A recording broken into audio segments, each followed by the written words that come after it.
Soybean विक्रीसाठी ना market कमिटीमध्ये नाव नोंदवून दिलं होतं. काल योगायोग त्यांचा फोन आला का म्हणे तुमचा नंबर आला, तुम्ही उद्या सोयाबीन घेऊन या.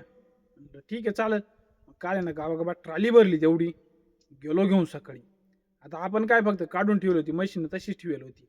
आता काही माहीतच नाही. गेलो तिथं. ते म्हणे चाळणी मारली का? मी आधी मारली चाट म्हणलं हा मारेल आहे. मग ते म्हणे नाही नाही चाळणी मारला असली या अशा दाळ्या बिळ्या नाही येते म्हणे. म्हणलं म्हणजे येते असं नाही चालत म्हणे एकदम क्लीन सोयाबीन लागते. म्हणलं अगं बाबा येतं बेकारच काम आहे म्हणलं.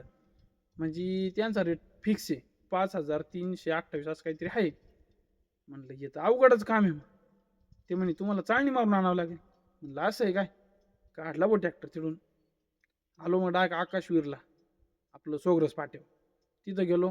तिथं आहे ना आपली 49-60 रुपये लावली. म्हणलं ओके काय अडचण नाही. 5000 गेली जवळजवळ. 40 रुपये कमी देऊन टाकली.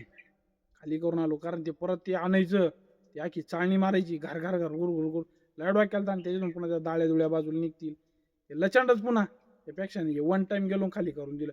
बरं तिथं गंमत अशी आहे काटा बी ते कट्टे भरणार मग काटा करणार हे वन टाइम काटा झाला डोक्याला ताणच नाही.